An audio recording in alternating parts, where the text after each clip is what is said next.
Kining atong unang pagbasa naghisgot nga hapit na matapos ang kalibutan. Mutuo mo sa unang pagbasa nga hapit na matapos. Gisulti ni Juan mga almost 2,000 years ago. Unsa may kamatuoran na tinuod pa ka ning iyang gisulti o bakak.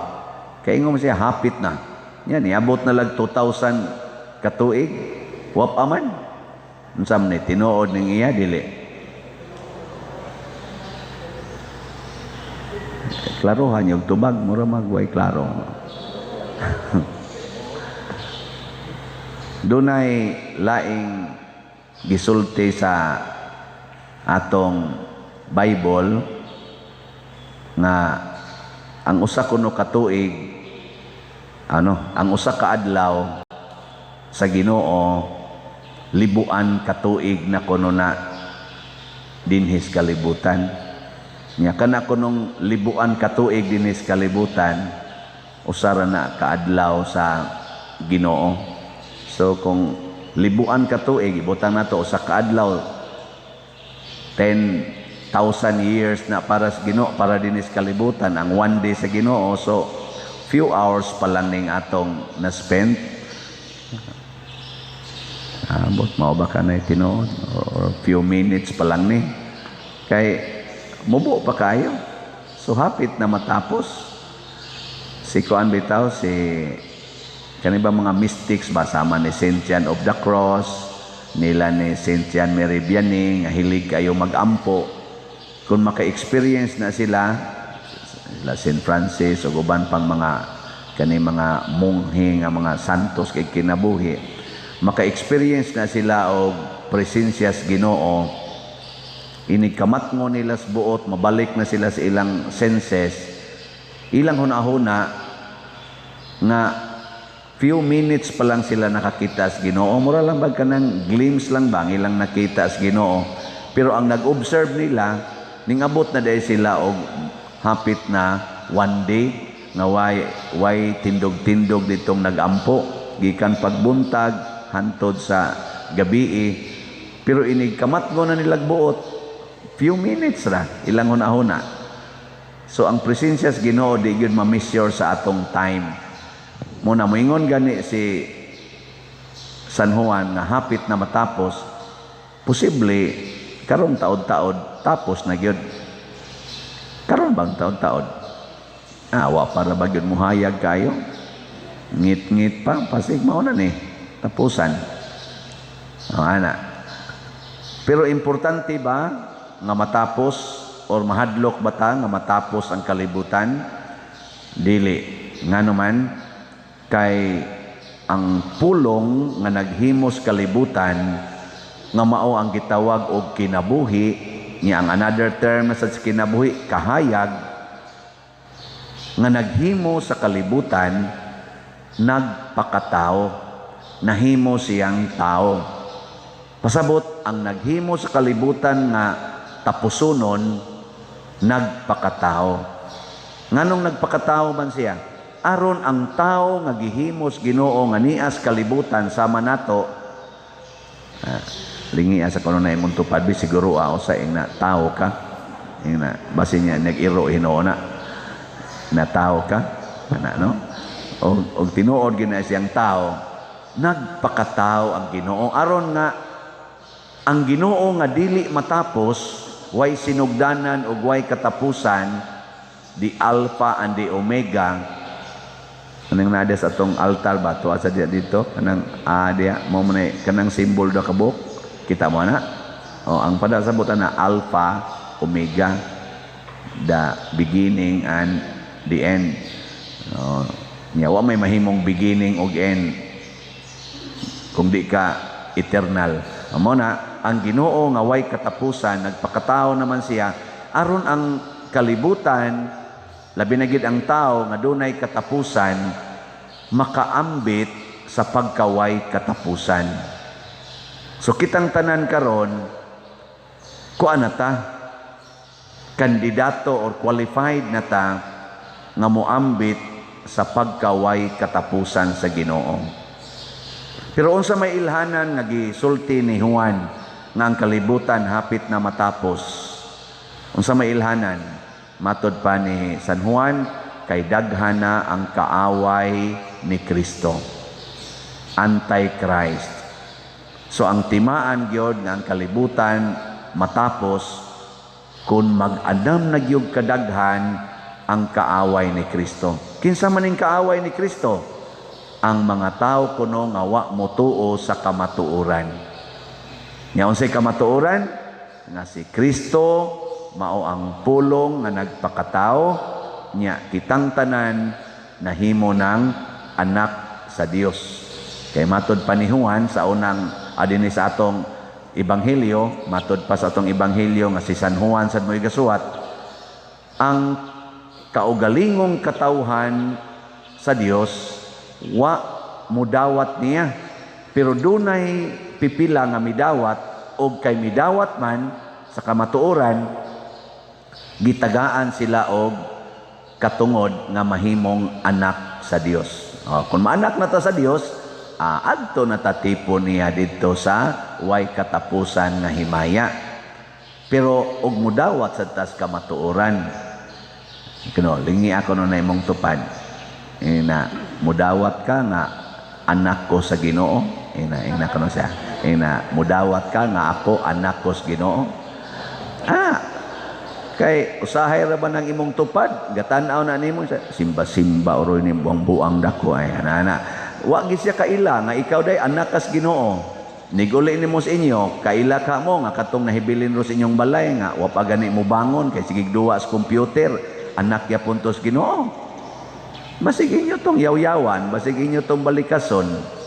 Kaila mo nga kining gamisa anak ni Ginoo. Mutuo ka mo sa isulti ani. Husga. Nya mo palit mo slat.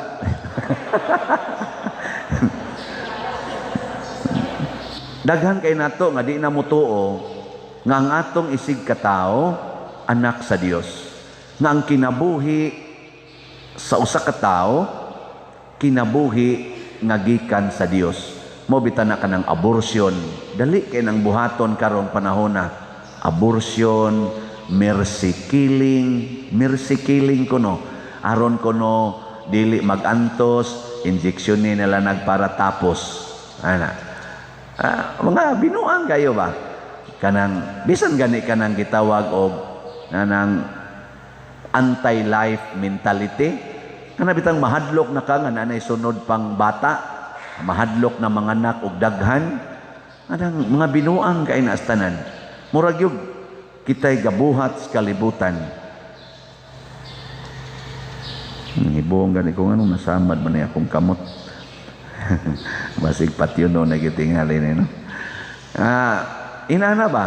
Bitang murag kita'y nagbuhat sa kalibutan, kita na nagsigig sukod-sukod kung overpopulated ba ta or underpopulated, developed ba ta or underdeveloped. May nakay tang mo kwinta-kwinta ana to the point nga nangahadlok na tagbata. Sige tag celebrate sa pagkatao sa Ginoo, sige tag debosyon ni Santo Niño, pero hadlok og bata. Ikatulong higayon lingian na imong tupad. Ina okay pa nimo mga anak ka. Or mo paanak pa ka, og laki na okay pa nimo mo paanak pa ka, nya og babae gina okay pa kag mga anak, di ba mo balibad, uy simbako anti-life na nga mentality. Kinahanglan gyud nga mahigog matas kinabuhi, kay kinabuhi matud pa sa atong ebanghelyo mao ang kahayag, og kining kahayaga mudan agnis kangitngit. Kanang di mudawat og kinabuhi, unsa man na kangitngit, mao na mga antichrist. So pila ka kabuok ron ang antichrist? Kanang hadlok nagbata. Pila ka kabuok? No, nining nanimba karon, pila ka buok ang antichrist. May paming mga pari kay ganahan kay mig bata. Oh, kaya amo man ang bunyagan. Yeah, stipend ba yan na inig bunyag? Ay, nalang na. Kabunyag ta. Alam, opiring lamang sa dato din eh. Gagmay kay panghatag eh. Gadagko lang hikay. Ang ihatag diri, gamay kayo. Mayroon ba untag, bisag tagaan lang untag, bisag duhala katako sa ilang giloto. Wagi, ipada diri. Antos lang taong tagkaon na balik-balik. Anang na diyang minantikaan nga, kuan. Isda. May lang arang-arang lang sa nuna na minantikang isda. Usahay, tamatis lagi yun, kan nag-asin. Dagino tapader, kay gamay kay kulikta. Sige, okay ra. Mana sa na ato mga cook diha, gamay kay kulikta pader, ato sa nin daginoton. Sige, okay ra. Kain katong kasigig pakasal diri dagko kay gihikay di man gyud padabi sa usa na lang ka tiil sa inasal. Nya tagtulo ka buk inasal tuyok-tuyokon dito, ang pari maglaway lang tao na. Diha bita toy gapista ba nga kapilya di lang ko musultig diin kay basing makonsensya mo. Nagmisa ko nya ang misa kay alas 10 man buntag nya mo pa man na isugod pangluto. Na isugod pangluto gud. Pader wara bagin may pakaluto pader. Tan-aw na ko tos mga kilid-kilid sa ito mga balay ba. Pulos gyud na nagtuyok og mga inasal dagko kayo mo pa sinoy pagsugod gyud nilag tuyok. Si kung pasiplat ako siya ro wa gyud naglutog sayo-sayo. Ibaw gyud nga alas 10 ang misa. Gyud. Hindi, padungog-dungog lang sa ko. Pwede ra gud sa ipada. So, ni gabi na lang. Wag yun, abot diri. Nako, kayo mga batasan, mahadlok gabaan, pare. Daghan na ito, inasala, ipangtuyok dito. Ang ano niabot mo ko ng istorya, ha? Kana bang, ang ako ba nga, napitang, ay mo gahadlok o kinabuhi. Nga naman, kaya ang kinabuhi, maoy tuburan sa grasya. Matod pa sa atong ebanghelyo. Atong ebanghelyo murag di man sakto at lagi sa atong ebanghelyo. Batian ning bogo tay, dali kita malimot. Niingon diri sa atong ebanghelyo nga ang balaod gihatag sa Dios pinaagi kang Moises, apan ang grasya ug ang kamatuoran miabot pinaagi kang Hesukristo. Pasabot, ayaw na ng balaod. Unsa may balaod? Duha lang ka anak, tulo lang ka anak. Unsa may balaod? Ako ning yuta, kuralon ko gyud ni kay balaod ni siya. Unsa may balaod? Nang agianan, kinahanglang ana. Nga balaod ba? Unsa may balaod? Kinahanglan nga dili ka mamakak mga balaod na siya di kay tapatuyang ana. Unsa may importante ang grasya. Unsa man ang grasya na bisag makasala ta pwede ra gid ta magbag-o. Bisan pagkaron daw kay ka pwede ra jud kag magbag-o og moingon magmanggihatagon ako sugod January 1. Di ba? Tapuson ko na ning akong pagkadaw. Tapuson ko na ning akong pagsigig dumot aning akong bana nga dugay na nakong gibuwagan. Ako nang tagdon ang akong bana, apil ang iyang kabit. Sugod January 1. Kaya nga naman, grasya sa Ginoo ang pagpasaylo. Grasya sa Ginoo ang pagdawat. Grasya sa Ginoo ang akong pagbag-os kinabuhi. O di ba? Posible ba na? Yes. Kay available na ang grasya, hunong na ni anang balaod. Bisan gani kaning atong human nature, gitawag manig divine law. Ayaw pagpadala, ay pag-ingon nga, ingin-ani naman yun ko. Dawatan na lang ko ninyo, kay mao mo gini ako. Hindi, oy, naay grasya. Naay grasya. Mubag-o na nimo. Kadaghang mga buangon, na karon buutan na kayo. Di ba? Daghan sa mga buotan na karon buangon na sad. Kaya nga naman nibiya sa grasya. Daghan ay. Kadaghang kaniadto sige serve simbahan karon sige naglibaks pare.